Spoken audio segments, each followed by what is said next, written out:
नमस्कार, स्वागत है आप सभी का एनएफ न्यूज पर। मैं हूं आपके साथ रोहित। जाओ मोदी को बता देना।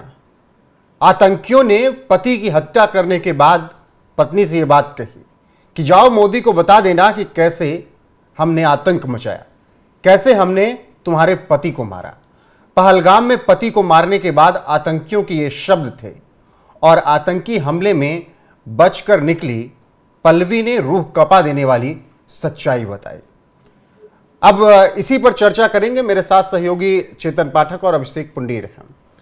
चेतन, इस जो 5 शब्द हैं, जाओ मोदी को बता देना, ये क्या दर्शाता है? आतंकियों का यह शब्द।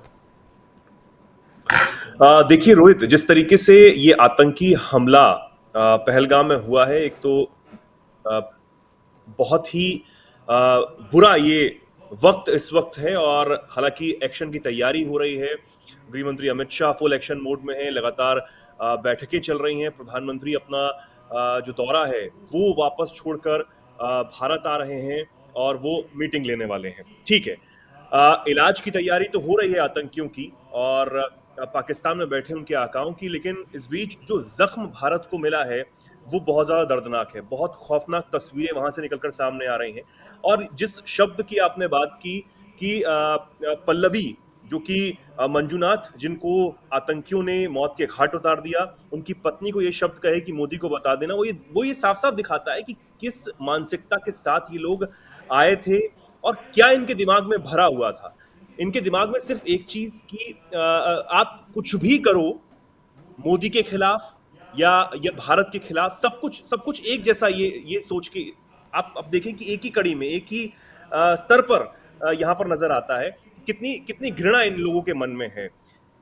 बेकसूर निहत्थे लोगों को मौत के घाट उतार देना, जो सिर्फ अपने परिवारों के साथ वक्त बिताने के लिए आए थे, छुट्टी मनाने के लिए आए थे, उन लोगों को आप इस तरीके से मार देते हैं कि उनको मौका नहीं देते। दूसरी बात, उनको जब छोड़ते हैं, उनकी पत्नी को जब छोड़ते हैं तो ये कहते हैं कि जाओ बता देना। वो आप सोचिए कि रूह कपा देने वाला है। ये शब्द नहीं बयां हो पाते हैं रोहित। उनके परिवारों पर आज क्या बीत रही है, जो लोग पहलगाम में फंसे या फिर जो घायल हैं, जो अस्पताल में भर्ती हैं, जिन लोगों के परिवार परेशान है अपने घरों में, उनके ऊपर क्या बीत रही है, वो सोच से भी परे है।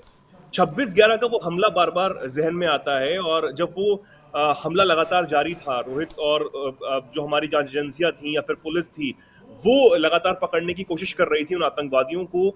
और जब सब कुछ टीवी पर चल रहा था, टेलीकास्ट हो रहा था, तमाम जो पत्रकार हैं, मीडिया उसे बता रहे थे कि आखिर मुंबई में हो क्या, कहां हमले जो है वो हो रहे हैं। अस्पताल में हमला हो रहा है, दूसरी तरफ रेलवे स्टेशन पर हमला हो रहा है, ताज होटल में हमला हो रहा है। वो जब इतने साल बाद भी वो चीजें जब जहन में आती हैं तो रूह कांप उठती है। बार बार जो खौफ है वो मन में भर जाता है कि आखिर ये कैसे हुआ, ये क्यों हुआ, कहां हमारी जो है वो कमी रह गई। और अब एक बार फिर ये जो पुलवामा हमला होता है, फिर उसके बाद अब ये पहलगाम हमला होता है, तो जो डर है वो दोबारा बढ़ जाता है। और ये जो शब्द जिस तरीके के आप बयां कर रहे हैं, ये पल्लवी ने बहुत ही डर के साथ बयां किए कि जब उन्होंने कहा कि मुझे भी मार दो, मुझे क्यों छोड़ रहे हो, मेरे पति को तो तुमने मार ही दिया है, तो कहा कि नहीं, तुम्हें नहीं मारेंगे, तुम मोदी को जाके बता देना कि हमने ऐसा किया है। जी बिल्कुल। अभिषेक, मेरा सवाल आपसे भी वही है। देखिए, मैं इसे थोड़ा सा वाइडर स्केल में आपको समझाने की कोशिश करता हूं, ध्यान से सुनिएगा। बंगाल, कश्मीर, पंजाब और आपका केरल, 4 राज्य ऐसे हैं जो अक्सर स्वायत्तता की मांग करते हैं। खालिस्तान में आपने देखा किस तरीके से खालिस्तानी सर उठाते हैं। कश्मीर में लंबे वक्त से कश्मीर को पाकिस्तान अब हथियाना चाहता है, ये मांग चल रही है। केरल में भी कुछ वैसी है और बंगाल में भी आपने ऐसी मांगे उठती हुई दिखी होंगी। तो वाइडर अब थोड़ा सा इसे समझिए कि अभी 2 दिन पहले सरे में, अमेरिका के सरे में एक रैली निकाली जाती है, जिसमें खालिस्तानी वो रैली निकालते हैं। प्रधानमंत्री मोदी, गृह मंत्री अमित शाह और विदेश मंत्री एस जयशंकर को एक जेल में प्रतीकात्मक तौर पर बंद करके वो निकालते हैं मोदी जिंदाबाद, और उनके खिलाफ बहुत गलत गंदे गंदे नारे वहां लगाए जाते हैं। एक एग्जाम्पल तो ये हुआ मोदी के विरोध का, किस स्तर पर मोदी का विरोध है। दूसरा समझिए, 2010 की शायद बात है, अगर मैं सही हूं तो भारत के 2 जवानों के सर काटकर पाकिस्तान ले गए थे। हमने क्या किया था? हम अमेरिका की गोद में जाकर बैठ गए थे कि हमारे 2 जवानों के सर पाकिस्तानी सेना ले गई है, इसमें मध्यस्थता करिए, इंटरमीडिएट करिए, और लंबे वक्त के बाद रोहित, अगर आपको याद हो, जितना मुझे याद है, कम से कम 15 दिन के बाद उन जवानों के वो सर वापस आए थे। अब आइए वापस से मौजूदा दौर में, 2000 जैसे हमने एयर स्ट्राइक किया या फिर हमने सर्जिकल स्ट्राइक किया, उसके बाद से आतंकियों की हिम्मत कमजोर पड़ी थी। लेकिन अब एक बार फिर से, अभी हफ्ता भर पहले, अभी कुछ पिछली खबर में चैतन्य में बताया था कि पाकिस्तान की तरफ से फायरिंग हुई थी पाकिस्तान के जवानों ने, जिसके जवाब में भारतीय जवानों ने 5 पाकिस्तानी फौजी मारे थे। उसका कहीं जिक्र नहीं है। तो हो सकता है उसका यह पलटवार हो सकता है प्रधानमंत्री मोदी दुबई में हैं, दुबई ही पाकिस्तान को बचाने के लिए अक्सर सामने आता है, लेकिन आज दुबई से भारत के जो रिश्ते बढ़ रहे हैं उससे पाकिस्तान खुश नहीं है। इसीलिए डायरेक्ट मोदी को कहा गया कि जाना, कि मोदी को बता देना। मोदी का क्या कनेक्शन कश्मीर से? भाई एक देश है, पूरा एक देश का कश्मीर हिस्सा है, तो मोदी से इतनी चिढ़ क्यों है? क्योंकि मोदी इन्हें पनपने नहीं दे रहा है। अब नोटबंदी हो या फिर उसके बाद पाकिस्तान के साथ व्यापार बंद करना हो, 370 हटाना हो, बहुत सारे ऐसे फैसले हैं जिससे इन लोगों की कमर टूट चुकी है। और अब इसीलिए मोदी को टारगेट करने की कोशिश कर रहे हैं। इन लोगों को लगता है कि मोदी बैसाखी की सरकार फिलहाल चला रहे हैं 2, और मोदी कमजोर हो गए हैं। तो वैसा नहीं है, मोदी कमजोर होते तो इसे भी कूटनीतिक तौर पर मामले को हल किया जाता, गृह मंत्री को नहीं भेजा जाता, और खुद मुझे नहीं लगता कि सऊदी अरब से वापस आते। बिल्कुल, और पहले भी हमने देखा है। लेकिन जिस तरीके से 370 हटने के बाद, चैतन्य जी इसको आप किस नज़रिए से देखते हैं? केंद्र सरकार और जो 10 साल बाद वहाँ पर चुनाव होने के बाद राजन सरकार बनी, अब्दुल्ला मुख्यमंत्री बने, दोनों के बीच हाल फिलहाल में देखिए संबंध बहुत बेहतर रहे। तमाम मुद्दों पर अब्दुल्ला ने कहा कि हमें केंद्र के साथ मिलकर चलना होगा, तभी राज्य का विकास होगा। तो ऐसे में अलगाववादियों, आतंकवादियों को लगा कि हाथ से चीज़ें निकलती जा रही हैं। व्यापार बहुत अच्छे से बढ़ रहा था, कनेक्शन दिल्ली से कश्मीर का बहुत अच्छे से हो रहा था। अभी देखिए 19 तारीख को एक ट्रेन का उद्घाटन था और पुल बन रहे थे, वहाँ पर कनेक्टिविटी बहुत बेहतर हो गई थी। इन आतंकवादियों को क्या ये लग रहा था कि अब कश्मीर हाथ से निकल रहा है, इसीलिए फिर से इस तरीके की कार्रवाई, इनकी तरफ से इस तरीके के कायराना हमले शुरू किए गए? और बहुत दिन बाद चेतन आपने देखा होगा कि पर्यटकों को निशाना बनाया गया। बिल्कुल। देखिए रोहित, मैं शुरू करूंगा जिस तरीके से अभिषेक ने कहा कि मोदी से इतनी चिढ़ क्यों है, मोदी ही क्यों टारगेट पे रहे कि जाओ मोदी को बता देना। जिस तरीके से हमारे रिश्ते तमाम अरब देशों से और ज्यादा बेहतर करने की कोशिश मोदी सरकार ने की है, चाहे वो आप यूएई ले लीजिए, सऊदी अरब ले लीजिए, कतर ले लीजिए, ब्रुनेई जो है वहां पर प्रधानमंत्री जाते हैं और अलग अलग देशों में विजिट करते हैं। सिर्फ प्रधानमंत्री नहीं, बार बार विजिट करने वाले में विदेश मंत्री डॉक्टर एस जयशंकर भी हैं। अरब देशों से एक अलग से बहुत अच्छा बॉन्ड स्थापित करने की जो कोशिश है मोदी सरकार ने हमेशा से की है, और इन रिश्तों को और ज्यादा प्रगाढ़ किया जाए, ये सिर्फ वहां ना जाकर भी भारत में रहकर भी तो जो तमाम जो वादे हैं, तमाम जो चीजें हैं वो भी की जाती हैं, तमाम बयान जो है वो दिए जाते हैं, ताकि हमारे जो रिश्ते हैं वो अरब देशों के साथ बहुत बेहतर हों, बहुत अच्छे हों, और हमें मदद भी मिलती रहे। और इसका हमें पॉजिटिव इम्पैक्ट भी देखने को मिला है कि अब पहलगांव हमले में भी यूएई से बयान सामने आना, या उससे पहले भी तमाम और भी जो गतिविधियां रहीं, चाहे वो अच्छी रहीं या बुरी रहीं, अरब देशों से एक अच्छे पॉजिटिव जो चीजें हैं वो निकलकर सामने आती हैं भारत के लिए।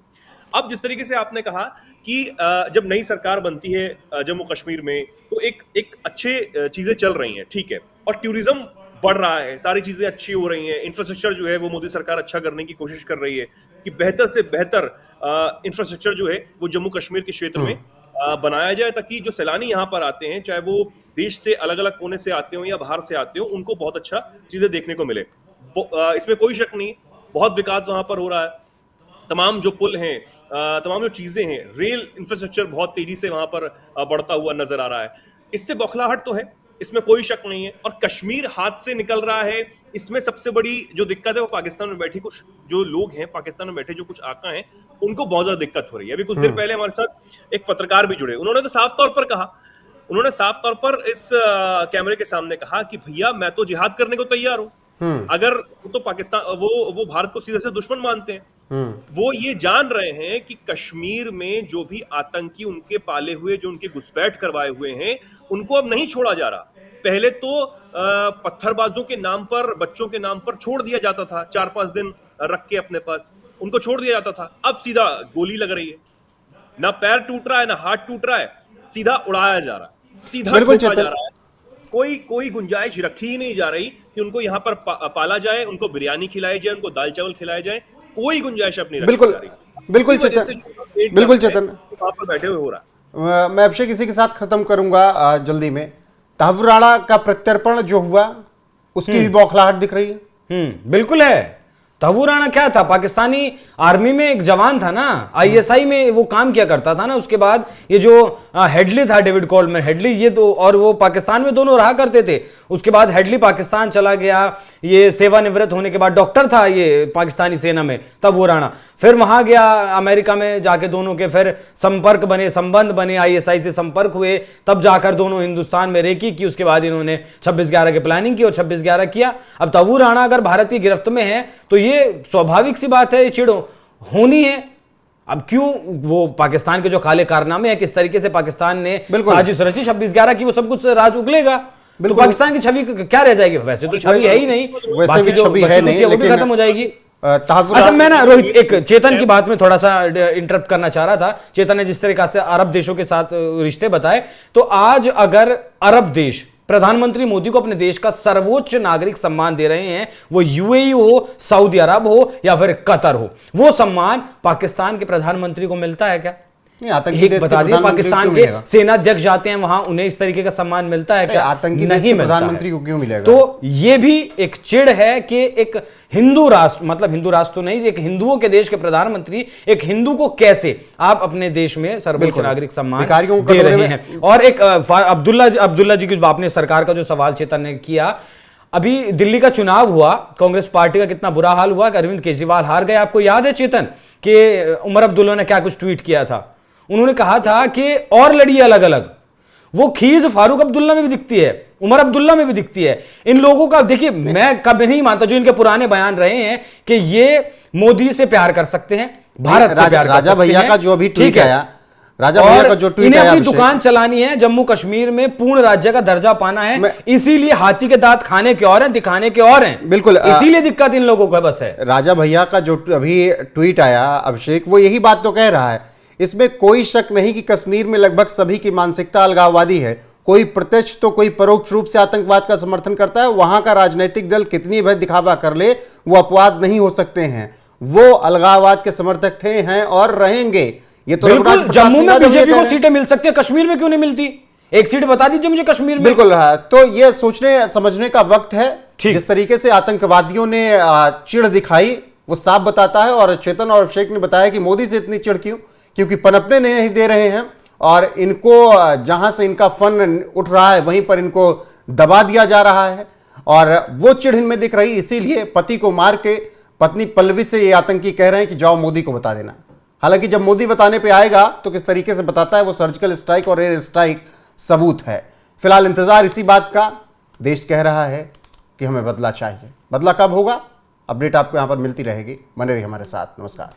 हमारा सब टूर ऑर्गेनाइज किया है काजल Thakur ji, Indian travel store से। बहुत अच्छा लगा, बहुत अच्छा सर्विस, धन्यवाद, thank you. Thank you Kajal ma'am. मैं मंजुनाथ, शिवमोगा, कर्नाटक से। हम इंडियन ट्रैवल स्टोर्स में बुक करके कश्मीर प्रवास में आए हैं। अब हमारा कश्मीर टूर का दूसरा दिन है। कल हम बोट हाउस में ठहरे थे। बोट हाउस तो बहुत अच्छा था। अब हम शिकारा राइड कर रहे हैं। शिकारा राइड कर रहे हैं कश्मीर में। शिकारा राइड करवा रहे हैं मोहम्मद रफीक जी। और हमारा सब टूर ऑर्गेनाइज किया है काजल Thakur ji, Indian travel store से। बहुत अच्छा लगा, बहुत अच्छा सर्विस, धन्यवाद, थैंक यू।